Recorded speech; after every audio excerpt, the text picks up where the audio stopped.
aprofundar nossos conhecimentos na manipulação de listas. Na aula passada, nós estudamos vetores e vetores em Python são implementados através de listas. Contudo, nós estudamos só o mínimo necessário para manipular os vetores. Agora nós vamos além, nós vamos entender um pouco mais a fundo que tipo de listas. Bom, dá para fazer tudo com o que a gente aprendeu na aula passada, só que para algumas operações nós vamos precisar escrever um código muito grande. E o Python facilita para a gente no momento que ele oferece um conjunto de operações para manipular as listas. Então, dentre as operações que nós vamos ver na aula de hoje, estão como acessar sublistas, como saber se um elemento está numa lista, como concatenar listas, como multiplicar listas, contar o número de ocorrências de um elemento numa lista, inserir um elemento em uma determinada na lista e excluir um elemento que está numa determinada posição ou que tem um determinado valor. Como eu comentei, dá para fazer tudo isso usando os princípios que a gente viu na aula passada. Só que aqui a gente vai ver formas mais diretas, mais simples de chegar no mesmo objetivo. Bom, começando então sobre o acesso a elementos de uma lista. A gente já viu isso na aula passada. A gente pode usar o colchete com a posição do elemento e com isso a gente acessa aquele elemento que está na posição indicada. Semelhante ao que a gente viu para a string. Só que o que a gente traz aqui é uma característica que também é válida para a string, a posição partindo do zero, da esquerda para a direita na lista, né? Do início. Eu mostro para vocês como é que é o mapeamento se eu tenho uma lista com os números menos 45, 6, 0, 7, 2 e 1, 5, 4, é a primeira posição, 1, 2, 3, 4 para as demais posições, mas se eu usar um número negativo, o que o Python vai fazer é procurar do fim para o início. Então, na verdade, se eu acessar a posição menos 1, é a mesma coisa de eu acessar a posição 4, que é a última posição. A posição menos 2 é a penúltima. Então eu trouxe alguns exemplos aqui. Se eu der um print de x na posição é a 0, né? Então a posição 3 é a quarta posição da lista, que é a mesma coisa de eu dar um print de menos 2. A nossa lista tem 5 elementos. Menos 1 é o último, né? O quinto elemento, menos 2 é o quarto elemento. Então 3 ou menos 2 para essa lista é a mesma coisa. Igual a x na posição menos 5. Esse print retorna true, porque realmente a lista tem 5 elementos, então a posição menos 5 é a primeira. É com o menos que eu consigo fazer esse acesso. E isso também é válido para string.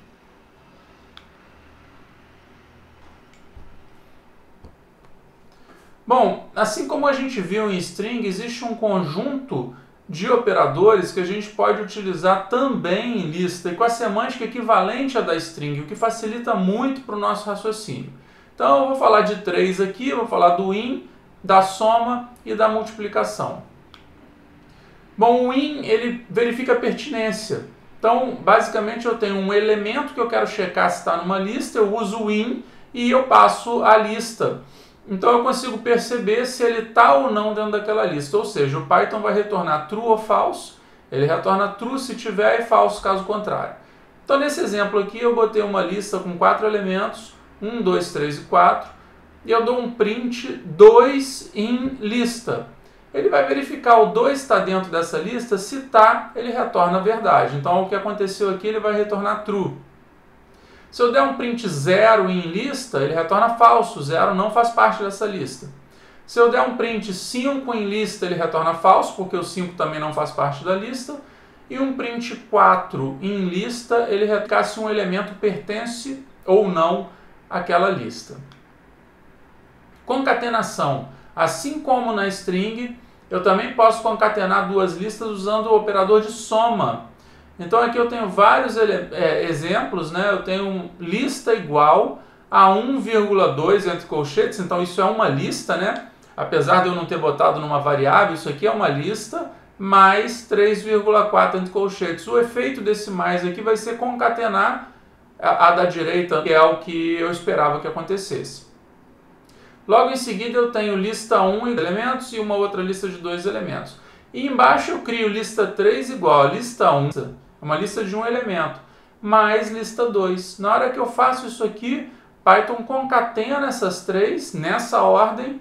Quando eu dou um print na lista 3, fica 1, 2, 3, 4, 5, 6. E um outro operador que a gente já viu em string, que também é válido aqui para a lista, é o de repetição, de multiplicação, né? Então esse operador, que é o estrela, né, o asterisco, ele repete n vezes uma determinada lista. Na verdade, ele concatena n vezes, né? A ideia da multiplicação na matemática não é somar n vezes. Então a ideia da multiplicação em listas é somar n vezes. E soma na lista é uma concatenação. Então eu sempre vou ter uma lista multiplicada por um inteiro. Nesse nosso exemplo aqui, se eu faço lista vezes 5, é a mesma coisa de eu fazer lista mais lista mais lista mais lista mais lista, 5 vezes. Né? Então, nesse exemplo aqui embaixo, lista 1 é 1, 2, lista 2 é lista 1 vezes 2, se eu der um print na lista 2 vai ser 1, 2, 1, 2, tudo junto, né? Ele concatenou duas vezes a lista 1 e criou a lista 2. Esse operador de multiplicação ele é interessante em algumas situações. A gente viu que para eu estender uma lista, a lista é diferente da string, né? A string eu não posso mexer, a lista eu posso mexer, eu posso alterar elementos em determinadas posições da lista, eu posso estender a lista, aumentar o tamanho dela, mas para eu fazer isso eu tenho que usar o método append. Então às vezes meu código fica um pouco enrolado quando eu estou querendo mexer numa posição que já existe ou colocar uma nova. Toda vez que eu quiser mexer, basta eu acessar aquela posição. Toda vez que eu quiser colocar uma nova, eu vou ter que dar um append. Uma alternativa, quando eu já sei de antemão o tamanho final que vai ter minha lista, é eu inicializar minha lista, por exemplo, com zeros, ou com strings vazias, aí depende muito do problema que eu estou resolvendo. Como é que eu inicializo com zeros? Eu uso multiplicação. Então, nesse nosso exemplo aqui, eu tenho uma lista igual a uma lista que tem um único elemento 0 vezes 10. Quando o Python encontra isso aqui, ele vai concatenar essa lista de um único elemento 0 10 vezes. Se eu der um print, eu vou ter algo com essa cara aqui. Eu vou ter 10 zeros. Então, se eu já sei que eu vou... Então, depois basta eu preencher acessando o índice. Eu não preciso dar append. Então, um exemplo disso, imagina que eu estou querendo pegar 3 notas, né, de um aluno e calcular a média. Então, aqui eu já comecei no len de notas, que tem 3 posições. Para cada posição eu peço para o usuário entrar com a nota do aluno, né? Na verdade são 3 alunos que eu estou querendo pegar a nota, e eu calculo a média da turma, sendo a soma das notas de cada aluno dividido por 3. Então o que é interessante vocês repararem aqui é que eu não dei append, né? Eu estou criando uma lista, só que eu não precisei dar append. Por quê? Porque eu já sabia o tamanho da lista e eu já inicializei essa lista na percorrer lista. Equivalente, de novo, ao que a gente viu com string. Isso facilita muito, né? A string ela é praticamente uma lista de caracteres, né? Só que ela tem um tratamento especial no Python. Mas muito do que vocês viram lá é válido aqui em lista, o que facilita. E lista pode ser de qualquer coisa, pode ser de número, pode ser de strings, pode ser inclusive de outras listas, que é o que a gente vai ver mais para frente quando a gente fala de matriz. Bom, como é que eu percorro uma lista? Eu dei aqui 3 opções. A primeira opção, a mais prolixa, né? O código fica maior e não é necessariamente a melhor opção. A legibilidade do código diminui, é difícil, mais difícil entender esse código. É mais propício a defeito, né? Quanto mais difícil for um código para entender, maior a chance de você colocar defeito dentro desse código, né? Colocar um bug no código. Então, nessa primeira aqui, eu tenho uma lista de 4 posições. Eu inicializo uma variável i valendo 0 e incremento i. Então, ok, vai funcionar, só que eu não preciso usar um while, porque eu sei quantas vezes eu quero passar na lista, né? Eu sei que eu quero percorrer de 0 até o tamanho -1 da lista. Então eu poderia usar um for, que é o que a gente faz nessa segunda implementação. Já cai de 5 linhas para 3 linhas de código. Eu tenho minha lista, eu dou um for i em range do len da lista, então ele vai percorrer todos os índices do 0 até o len, inicializar o i, porque o for faz isso para mim, por conta do range, e eu não precisei incrementar o i, porque o for faz isso para mim. Então o código ficou um pouco mais sucinto, mais direto. E eu também posso fazer o que a gente chama em outras linguagens de programação de for each. For each ele acessa direto os elementos, ao invés de eu criar um índice e usar o índice para acessar o elemento, eu já pego cada um dos elementos da lista. Então nessa nossa última implementação, apesar dela também ter 3 linhas, você vê que é uma implementação mais simples, né? Mais direta. Eu crio a lista, aí eu falo for in lista. O que significa esse for in lista? Então eu não criei o índice para depois acessar aquela posição. É válido lá em string, só que no caso de string é para pegar caracteres da string. Aqui no caso da lista é para pegar os elementos de uma lista que podem ser qualquer objeto do Python.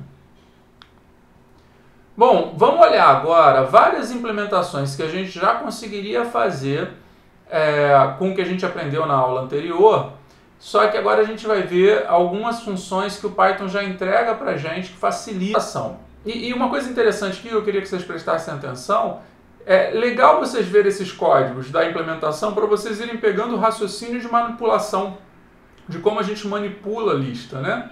Então vamos lá. Primeira implementação, eu quero saber quantas vezes um determinado elemento aparece numa lista. No nosso caso, eu quero saber quantas vezes o elemento de valor 10 aparece na lista. Então aqui eu tenho uma lista que tem vários elementos, né? Visualmente eu sei que aparecem 3 vezes o 10, mas eu quero fazer um programa, essa lista poderia ter 1000 elementos, né? Eu quero fazer um programa que conta. Então eu criei aqui um contador, essa minha variável contador está com valor 0, eu dou um for each aqui, né? Um for em lista, então aqui eu estou varrendo cada um dos elementos, não estou usando o índice, né? Tá um código mais sucinto. Para cada elemento da lista, se o elemento vale 10, o valor dele é 10, então conta mais 1. Então, basicamente, eu estou acumulando, o que eu estou varrendo tem o valor 10. Ele vai contar 3 vezes, porque são 3 elementos. No final, quando eu dou um print, vai aparecer o 3 na tela, que é o que eu queria. Tem uma forma de fazer que é mais fácil, né? Mais direta. Minha lista está definida aqui em cima. Eu posso falar simplesmente lista.count e passo o elemento que eu quero contar. Ele vai me retornar o número de ocorrências daquele elemento. Então, bem direto, bem fácil. Uma outra coisa que eu posso querer fazer com uma lista. Eu quero inserir um elemento, por exemplo, 10, na posição 2 da lista. Né? Se a gente lembrar que a lista começa com a posição 0, 1, 2 é onde está o 3. Mas eu não quero substituir o 3 pelo 10, eu quero inserir o 10. Isso quer dizer que o 10 vai entrar aqui, depois vai vir o 3 e o 4. Como é que eu poderia fazer isso? Tem várias formas diferentes de fazer. Dá para fazer dentro da própria lista, sem criar outra lista. Eu poderia dar um append, criar uma posição nova, mover o 3 e o 4 para frente, temporária, né? Então aqui está a minha lista original, aqui está a posição e o elemento, né? A posição é 2 e o elemento que eu quero adicionar é o 10. Criei uma por índice, né? Por índice, porque eu estou querendo verificar o índice, se o índice é igual ao pós, se é igual ao 2. Então aqui não dá para fazer um for each, eu tive que fazer um loop por índice, variando meu índice de 0 até o tamanho da lista menos 1. Eu verifico se o i é igual a pós, eu dou um append in temp com o elemento. E se não é, eu simplesmente dou um append do que está na lista. Então, em última instância, esse for sempre vai dar o append do que está na lista. Ou seja, o que faz? Esse if está inserindo na hora que chegar o momento certo, que o meu i estiver na posição, antes de botar o elemento da lista original, eu estou inserindo o elemento novo, que é o 10. Então, o efeito prático vai ser, na primeira passada, esse if dá falso, eu vou pegar o 1 e vou inserir na resposta. Na segunda passada, o if dá falso de novo, eu vou pegar o 2 e vou inserir na resposta. Na terceira passada, o i vai ser igual ao pós, né? O i começou em 0, na terceira passada ele é 2, que é o valor de pós. Isso aqui vai dar true. Eu vou pegar o elemento, que é o 10, e vou inserir na lista. E logo em seguida, eu vou pegar o 3, que é o atual, né? E vou inserir na lista. Na quarta passada eu vou inserir o 4 e não tem mais quinta passada porque esgotou a lista. Eu vou falar que a lista é igual à nova lista que eu criei, a temp, né? Então estou trocando, é basicamente chamar a função insert. Então lista.insert, eu passo a posição da lista. Então muito mais simples, né? Muito mais fácil, está disponível para a gente. Esse um determinado elemento está dentro da lista, não só saber se está dentro, porque saber se está dentro o in já faz isso para a gente. Eu quero achar a posição desse elemento, eu quero dar -1 para indicar que ele não faz parte da lista. Estou fazendo algo muito parecido com o find que a gente viu para a string, né? Não tem um find aqui para a lista, eu estou fazendo algo parecido aqui. Então, como é que a gente faz? Eu tenho uma lista aqui com vários elementos. Eu quero buscar o 10, no nosso caso o 10 realmente está aqui, está na posição 2. Então eu criei aqui duas variáveis, o i começando em 0, que é os índices da lista, e o e, que é o elemento que eu quero procurar, valendo 10. E eu vou ficar dando um loop para andar nessa lista, incrementando o meu i. Enquanto o i for menor do que o tamanho da lista e o elemento na posição i na lista não for igual ao e que eu estou procurando, que é 10, eu vou ficar passando para o próximo elemento. Ou seja, eu olho que o tamanho da lista e a lista na posição 1, que é o elemento 2, é diferente de 10, eu vou para a posição 3. Quando eu estou na posição 3, isso aqui vai dar true, porque o 3 ainda é menor do que 5, que é o tamanho da lista. Mas o elemento 3 da lista é igual ao 10. Se vocês olharem aqui, é o mesmo elemento. Isso aqui vai dar false, como é um end, ele vai sair do while. Quando ele sai do while, a minha variável i está apontando para a posição que ele encontrou o elemento. Na verdade, eu faço um teste aqui. Se o i é igual ao tamanho da lista, quer dizer que eu saí do while porque eu esgotei a lista, eu cheguei no tamanho da lista. Se for esse o caso, eu passo o i para -1, porque é o que o enunciado me pedia, que retornasse -1 se eu não tivesse encontrado o elemento. Se eu fui até o final da lista, quer dizer que eu não encontrei, então o i fica -1. Se isso aqui dá falso, é porque eu parei antes, né? Eu parei antes não por causa dessa primeira cláusula do while, mas por causa dessa segunda cláusula. Em algum momento durante a pesquisa, eu encontrei o elemento. Então eu parei de incrementar e aí eu simplesmente retorno o i, eu não preciso mexer nele. Então esse meu programa ele faz o que o enunciado sugere. Uma forma mais fácil de fazer no Python é usar um index. O index é uma função que me retorna um índice de um... Eu coloquei a busca do index dentro de um if que vê se de fato o elemento existe. Então vamos ver esse código. Primeiro eu tenho a lista, né, a mesma do exemplo anterior, e o elemento que eu quero buscar, que é o 10. Eu vejo se o elemento está na lista, eu já sei que ele está, eu mando pegar o índice. Né? Então se ele está dentro da lista, me dá o índice dele. Caso contrário, ou seja, ele não está na lista, eu falo que o índice é -1, porque é o que o enunciado pedia. E aqui eu dou um print no índice. Então ficou um código muito mais simples, né? Para entender, ele basicamente chama uma função e aquela função me entrega o índice da primeira ocorrência de um determinado elemento dentro de uma lista. E se eu quiser excluir um elemento da lista? Né? Eu tenho uma lista, posição 0, 1, 2, eu quero tirar esse 3. Eu estou aqui com uma variável falando qual é a posição que eu quero tirar. Eu criei uma lista temporária, né? Eu estou dando um loop de i até o tamanho da lista. Se o i é diferente da posição, eu dou um append do elemento na temporada diferente da posição, então ele vai botar o 1 na lista de resposta. Na segunda passada do for, o i está valendo 1, eu sei que 1 é diferente da posição. Na terceira passada, o i está valendo 2, é referente a esse 3 aqui. Só que esse if aqui vai dar falso, né? Porque o 2 não é diferente de 2, 2 é igual a 2.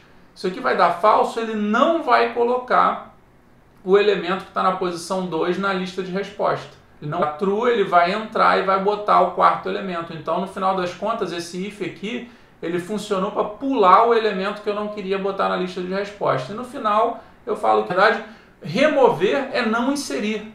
Eu dou um loop e vou inserindo todo mundo na minha secundária, tem o efeito da remoção dele.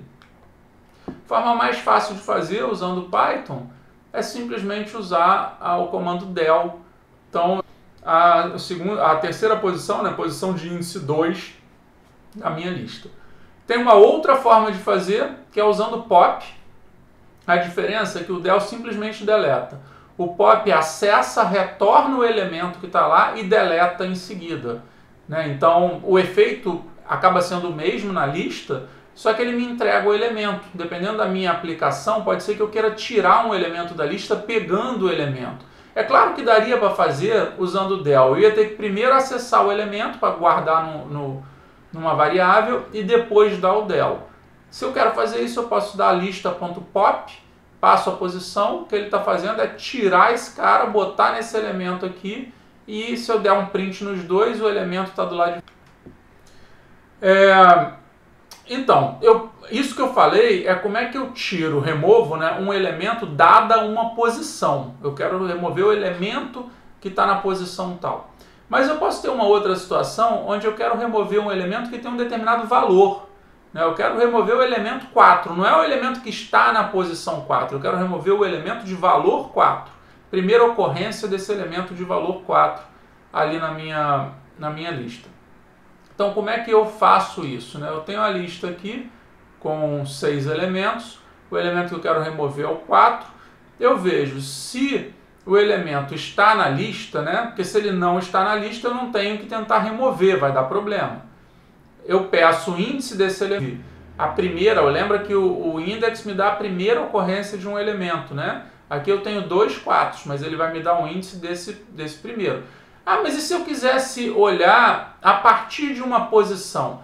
Na verdade, o index permite que eu passe outros parâmetros. Eu passo o elemento que eu quero descobrir a posição e eu posso passar o início e o fim da busca. Outra forma de fazer é pegar sublista, né? Se eu posso botar lista, abre colchete, posição de início, 2 pontos, posição de fim, ponto index. Então ele ia procurar dentro daquela sublista um determinado índice. Do 0 encontra esse 4 aqui, me dá o índice do 4, que no caso específico é o lista sem o 4. Uma forma mais direta de fazer no Python é usando o remove. Então quando eu passo o remove aqui, o código é a mesma coisa, né? Eu tenho a lista, tenho o elemento que eu quero remover. Se o elemento está na lista, lista.remove elemento. Quando eu peço para remover um elemento, ele vai andar nessa lista até encontrar pela primeira. Bom, com isso a gente viu essas várias operações a mais que o Python oferece, que facilita a nossa programação. Como eu falei, dá para fazer sem, dá para trabalhar sem, né? Mas isso torna o nosso código mais direto, mais sucinto. É algo muito importante que pode levar a bug no programa de vocês. O Python, na verdade, a lista ele trata como uma posição de memória que aponta para o local onde estão os vários elementos da lista. Vamos olhar para esses 3 números reais. Então eu tenho uma posição em memória que guarda o 8.2. Além disso, ele criou uma posição da memória que aponta para o local onde estão guardadas essas posições. Então, na verdade, essa variável notas, ela não tem diretamente os valores. Ela tem uma referência a um endereço de memória e nesse endereço de memória estão os 3 valores. Então, quando você fala notas na posição 0, o que ele faz é olhar qual é o endereço de memória aqui, ir lá naquele endereço de memória e olhar na primeira posição, que é a posição 0, qual é o valor que está lá dentro. Quando eu crio uma variável turma igual a b, aqui é direto, a turma já recebe o valor b, ela não aponta para uma posição de memória que tem o b. A própria turma já está vinculada a essa posição de memória. A média igual a 0, de novo, a média estava aqui com o valor 0 no início, depois mudou porque eu vou fazer uma conta aqui no fim. Aqui eu estou dando um loop no len de notas, estou somando essas notas e depois eu estou dividindo pelo len de notas para calcular a média, por isso que ficou 6,72. Mas o que é importante vocês notarem? Essas variáveis primitivas, elas guardam diretamente o valor que foi atribuído a elas. Lista não, lista guarda a posição de memória e essa posição de memória tem os valores indexados pela posição na lista. Bom, isso é importante? Sim, na verdade esse slide aqui eu estou detalhando para quando vocês forem estudar, né, a diferença, né, a forma com que a lista trabalha. Isso é importante porque se eu fizer uma cópia de lista, se eu falar que lista 2 é igual a lista 1, na verdade eu não estou copiando os valores. Na verdade eu estou apontando para a mesma região de memória. Eu estou falando que lista 2 tem o mesmo valor de memória da lista 1. Os dois ficam apontando para o mesmo local em memória. E o efeito é que se eu mexer em um, eu estou mexendo no outro. Então vamos olhar para um exemplo, vai ficar mais fácil entender. Aqui eu criei lista 1 com os valores 1, 2, 3. Então lista 1 foi criada, alocada a posição, coincidentemente a posição 1, 2, 3 na memória, né? E lá tem os valores 1, 2, 3 nas posições 0, 1, 2 da minha lista. Mas o que importa aqui é que aqui é um endereço de memória, esse endereço de memória está guardando os valores da lista. Quando eu falo que lista 2 é igual a lista 1, o que o Python faz é criar uma segunda posição na memória, que é a lista 2, e copiar o conteúdo de lista 1 para dentro de lista 2. Mas o conteúdo de lista... E o que acontece se eu falar que lista 1 na posição 0 é 10? Se logo em seguida eu der um print de lista 1, ele vai vir na variável lista 1, ver qual é a posição de memória e vai imprimir 10, 2, 3. Só que se eu der um print de lista 2, ele vai vir na lista 2, vai ver qual é a posição de memória, que é a mesma posição, porque a lista 2 é igual à lista 1, e vai imprimir 10, 2, 3. Olha que coisa interessante. Eu falei que lista 2 é igual à lista 1, eu alterei lista 1. E lista 2 foi alterada também. Né? Isso pode não ser o esperado por vocês. Né? Na hora que eu fazia uma cópia do inteiro, né? Eu tenho um inteiro valendo... A variável A vale 3. Eu falo que B é igual a A, e se depois eu falo que A vale 5, B continua 3. Porque eu peguei aquele valor e copiei para o B. Né?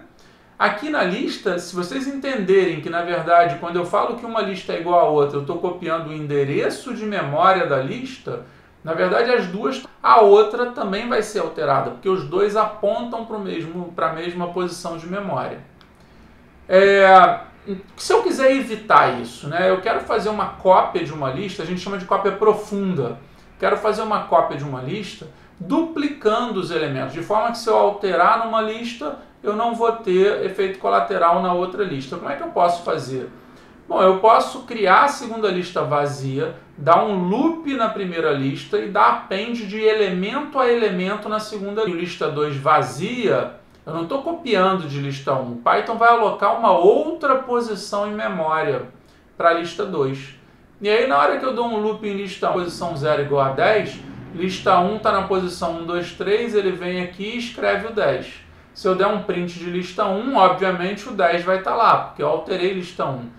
Mas se eu der um print de lista 2, o 10 não vai estar lá, porque eu criei a lista 2 de forma separada da lista 1 e povoei os elementos. Então ele está... Não é que está errado você fazer uma lista igual a outra, você só tem que ter consciência de listas separadas, diferentes, você não deveria fazer uma lista igual a outra, porque os dois vão passar a apontar para a mesma região de memória. Uma outra forma mais sucinta de fazer... Vocês estão lembrados de sublista que a gente falou no início da aula de hoje? Aqui é lista 1, desculpa, né? Que eu falo que lista 2 é igual a lista 1 de lista 1, criando uma sublista, mas uma sublista que está indo de 0 a 0. E eu disse que se a gente omitisse a última posição, ele entende que é o final da lista. Então, na verdade, apesar da sintaxe ser esquisita, eu poderia botar simplesmente lista 1, abre colchetes, 2 pontos, fecha colchetes. Ele estaria fazendo uma cópia profunda de lista 1 para criar a lista 2. Cópia profunda, por que profento? Vai ocupar 2 vezes o espaço. Por outro lado, se eu alterar numa lista, eu não estou alterando na outra lista. Se esse é meu objetivo, essa implementação atende a essa demanda. Né? Então, aqui nesse exemplo, eu altero numa lista, ele vai pela posição da lista, ele vem pela posição da outra lista e ela está intacta, porque quando eu criei a lista, eu criei como uma cópia profunda, e não como uma atribuição onde os dois estão apontando para a mesma região de memória. Bom, tem alguns exercícios que eu queria que vocês fizessem para solidificar os conhecimentos da aula de hoje. Primeiro, a gente passou muitos exercícios na aula anterior, né? Vocês revisitarem aqueles exercícios, refazer os exercícios usando o que vocês aprenderam na aula de hoje. O código de vocês vai ficar mais sucinto, mais direto, mais simples. O segundo exercício, eu queria que vocês simulassem o lançamento de dados, por exemplo, 100 vezes, criando uma lista de 100 posições. Né? Então ela vai guardar aleatoriamente esses valores. E depois eu queria que vocês criassem uma segunda lista que faz a contagem de quantas vezes um dado caiu com cada uma das faces. Né? Então aqui tem um exemplo. Se eu estou lançando aqui, eu estou fazendo só para 10, né? se eu estou lançando 10 vezes o dado, eu vou ter as faces que foram sendo lançadas do dado. Para lançar o dado eu dou a dica de usar Handint. E aí depois eu estou vendo quantas vezes saiu com a face 1, uma única vez. E com a face 2, nenhuma vez. Com a face 3, uma, duas, fazendo o lançamento, simulando o lançamento de dados. E depois ele criaria um vetor de contagens contando quantas vezes cada face do dado saiu. Obviamente, se eu vou contagem, teria que ser 100, porque no final das contas eu lancei o dado 100 vezes. Um próximo exercício, eu quero que vocês façam um programa que percorra um vetor. Esse vetor pode ser gerado aleatoriamente ou você pode pedir para o usuário informar. Calcule a média dos valores desse vetor e informe qual dos valores que está mais próximo da média. Então, nesse ponto e meio de distância da nossa média. E vocês podem criar aleatoriamente ou podem pedir para o usuário entrar com essas listas. Quero que vocês percorram e gerem uma lista final em que intercala os valores dessas duas listas. Eu quero que vocês sempre comecem pela lista menor. Então aqui nesse exemplo eu tenho uma lista de 4 elementos e eu tenho uma lista de 6 elementos. Se eu quero intercalar começando pela menor, vai ser 1, 10, 2, 20, 3, 30, 4, 40. Não tem mais elemento da primeira lista, então agora eu ponho todos os elementos que sobraram da segunda lista, né? 50 e 60. Bom, aqui eu estou botando um ponteiro para vocês, né? Para a seção de Data Structures do tutorial do Python. E esses slides, como sempre, foram feitos. Então, muito obrigado mais uma vez e a gente se vê na próxima aula.